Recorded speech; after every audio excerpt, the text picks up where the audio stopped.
రాష్ట్రంలో పలు చోట్ల నిబంధనలకు విరుద్ధంగా క్రషర్ పరిశ్రమలు కొనసాగుతున్నాయి. ప్రధానంగా హైదరాబాద్ శివారు జిల్లాలో యథేచ్ఛగా నడుస్తున్నాయి. మూడు నెలల కిందట హైదరాబాద్ ఔటర్ రింగ్ రోడ్డుకు అనుకోని ఇరువైపులా 5 కిలోమీటర్ల దూరంలో కొనసాగుతున్న క్రషర్ పరిశ్రమలపై మైనింగ్ పీసీబీ అధికారులు 3 బృందాలుగా ఏర్పడి సర్వే చేశారు. సుమారు 180కి పైగా నిబంధనలకు విరుద్ధంగా నడుస్తున్న పరిశ్రమలను గుర్తించి నివేదిక రూపొందించారు. వాళ్ళు ఎక్కడ ఉంది? 6వ పేజీలో ఉంది. ఇక్కడ ఇంకా మహబూబ్నగర్ జిల్లాలోని సీసికుంట మండలంలోని ఓ ప్రముఖ ఆలయం సమీపంలో నిబంధనలకు విరుద్ధంగా పెద్ద ఎత్తున క్రషర్ పరిశ్రమలు నడుస్తున్నాయి.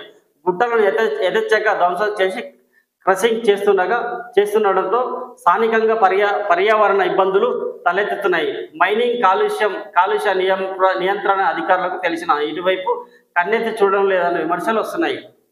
మేడ్చల్ మల్కాజ్గిరి జిల్లాలోని షమీర్పేట గ్రామ పరిధిలో కొన్నేళ్లుగా అక్రమంగా క్రషర్ పరిశ్రమ నడుస్తుందని వెంటనే చర్యలు తీసుకోవాలని స్థానికులు కొందరు ఇటీవల జిల్లా కలెక్టర్ విజ్ఞప్తి చేశారు. గతంలో ఓ సంస్థ నిర్మాణానికి కంకర సరఫరా కోసం అనుమతులు తీసుకొని గడువు ముగిసిన ఇంకా కొనసాగుతున్నారని వెల్లడించారు. మైనింగ్ కాలుష్య నియంత్రణ మండలి అధికారులకు ఫిర్యాదు చేసినా పట్టించుకోవడం లేదని కలెక్టర్ దృష్టికి తీసుకెళ్లారు. ఏం లేదండి, కొన్ని చోట్ల గతంలో క్రషర్లు వేరే వాళ్ళ పాలకులు కావడంతో మూసుకొని తాళాలు వేసుకొని పారిపోయారు. ఇప్పుడు ఇంక మళ్ళీ అధికారంలోకి వచ్చేవారు ఇంకా బంధువులు వచ్చారు వాళ్ళు వీళ్ళు అని చెప్పి బినామీలతో పెట్టి నడిపిస్తున్నారు. ఉమ్మడి మహబూబ్నగర్ జిల్లాలో చాలా ఉన్నాయి. ఇకపోతే వీటిపైన అధికారులకు ఫిర్యాదు చేసినా పట్టించుకోవడం లేదని చెప్తున్నారు. వాళ్ళ క్రషర్లపై సిసికుంటలో కూడా ఒకటి ఉందంట, సిసికుంట మండలంలో. మరి జాతీయ రహదారులకు క్యూఆర్ కోడ్లు జాతీయ హైవేల పొడవునా ఆయా రహదారుల సమాచారం అత్యవసర హెల్ప్ లైన్ నెంబర్లు తెలిపేలా క్యూఆర్ కోడ్లను ఏర్పాటు చేస్తున్నట్లు NHAI శుక్రవారం తెలిపింది.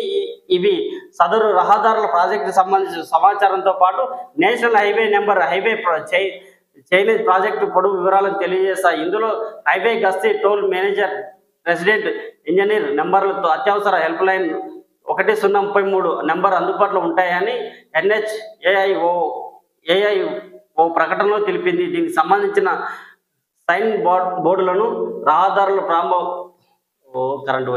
ప్రజల కరెంటు కోతలు ఏ విధంగా ఉన్నాయో కొల్లాపూర్లో చూస్తూనే ఉన్నాం. మంత్రి జూపల్లి కృష్ణారావు నియోజకవర్గ కేంద్ర పట్టణంలో కరెంటు చాలా రోజుల నుంచి చెప్తున్నాం. ఈ అంశాల మీద కరెంటు విద్యుత్ అధికారులు ఏ విధంగా వ్యవహరిస్తున్నారు అనే అంశాల మీద మీకు ప్రత్యేకంగా ప్రజాభిప్రాయం మేరకు కొన్ని తెలియజేశాను. ఇది మరి ప్రజల కరెంటు లేకపోవడంతో మార్నింగ్ న్యూస్ను ఇంతటితో ముగియడం జరుగుతుంది. ప్రజలైనా మన మార్నింగ్ న్యూస్ను ప్రతి ఒక్కరు JR మార్నింగ్ న్యూస్ను సబ్స్క్రైబ్ చేసుకొని నచ్చితే లైక్ చేసి షేర్ చేయాలని కోరుతూ అందరికి ధన్యవాదాలు తెలియజేస్తున్నాను.